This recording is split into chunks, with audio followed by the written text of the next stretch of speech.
What advice you would give a young cinematographer who is going talented, wonderful, young, ambitious, and he is getting on his first big interview with director who may be lured by his youth, energy, and he like interview with cinematographer, new guys. What advice as experienced agent you would give?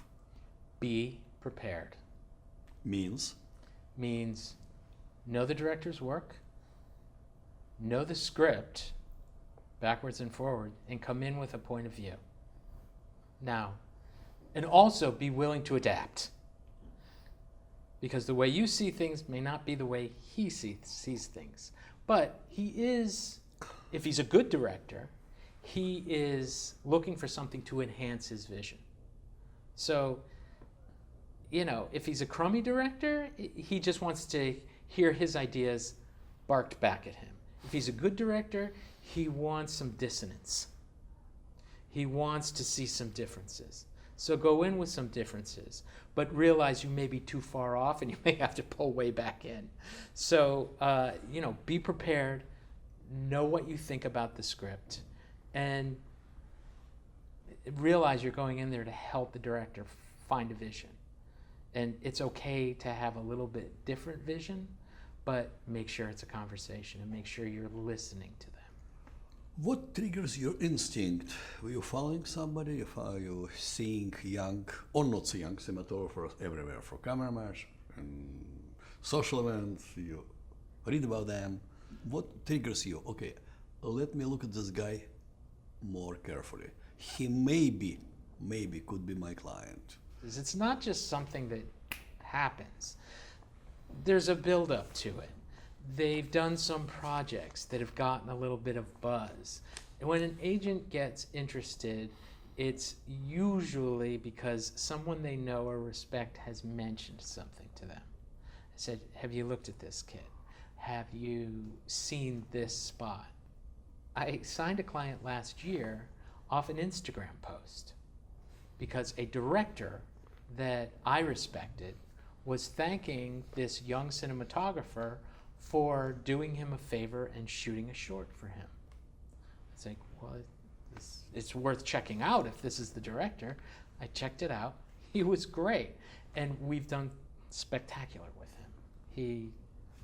It's great. There's no one way. There's no one way we find someone. I mean, it helps if we know someone who can vouch for them, certainly, either artistically or personally. But that's not necessarily 100% of the time either. Any kind of cinematographers coming from all different breeds, colors, and shapes. Mm-hmm. If any particular combination of this quality and many others closer to you, that you think this person who is more organized, less organized, more technical, or less technical? It's hard to know those things when you first meet someone. You learn about them. It's like the relationship between an agent and a client is a little bit like a romantic relationship, is you kind of have to learn about each other. At this point in my career, I am representing mostly very experienced people who I know them from their work, they know me from my work. We kind of come together and we learn how to work together. There's not that many surprises. That's why I say it's better if I know somebody who knows the person who's trying to get my attention. See what I mean? Yeah. Yeah. But somebody has to take care about the younger cinematographers. It's probably yeah, in your agency. Well, of course, yes, of course. And the younger ones, but the younger ones too. Also, you are looking for the younger directors they're working with that are doing good work. They tend to come up together out of school, and you look to see who that director who does something nice is using, and you get involved with them. That's an entirely different thing. Again, there's an education process with a younger cinematographer who may not have the set maturity that you have to teach them, we've run into that before, where we are advising them on how to handle the crew, how to handle production, because they're all of a sudden, because of one piece of good work, they're thrust into bigger work. And there's a difference between working out of the back of your pickup truck and working out of the 20 equipment trucks that show up on something bigger. And if that transition is quick, they need a lot of advice. It's bend, like going too fast. Yeah, it's going too fast, and it can burn people out. I mean, it used to be that I really didn't sign anyone under the age of 30.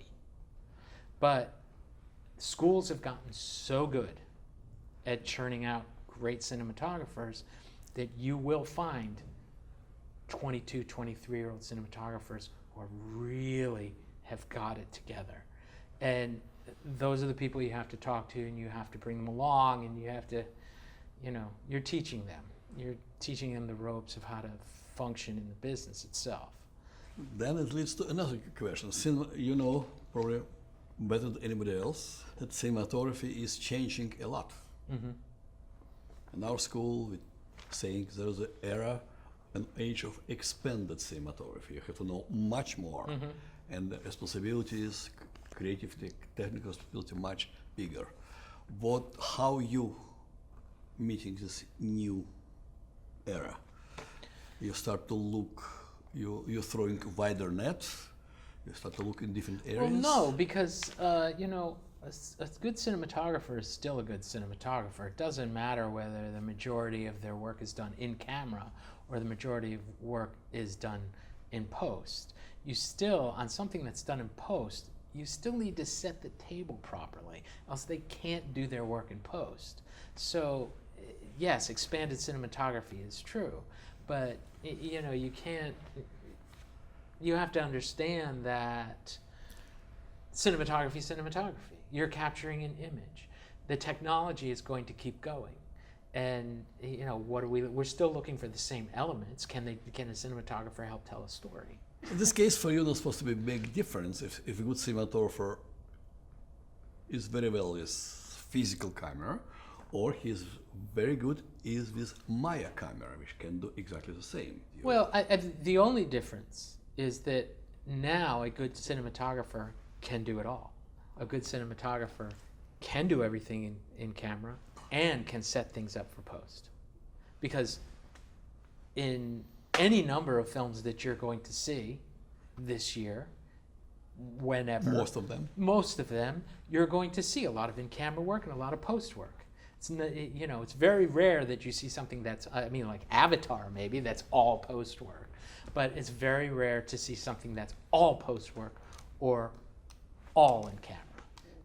It's mostly a mix. Yes, those projects are out there, but most of them are a mixture. So a cinematographer has to be a lot more dexterous than they once were. When do you think cinematographer is ready to start to look for agent or even think about it? They have something that they know is good to show. They know or other people know? Well, hopefully they know if it's good enough or not to show. Successful cinematographers, they come with a strong sense of confidence, but they also come with an aesthetic, and between their aesthetic and their confidence, they'll know when it's time. And sometimes they don't know it's time. Sometimes we know it's time, and we go find them. You have two cinematographers. One has very high level of aesthetics, but not so much confidence in himself, and opposite. I'll work with that guy. I know. And totally opposite, very high confidence, like I see. And no aesthetic? No. Less aesthetic. So, what will be your choice? The aesthetic. Okay. I can build somebody's confidence. I can work through that. Oh, okay. But to compete in this market, you have to have the aesthetic. That's number one.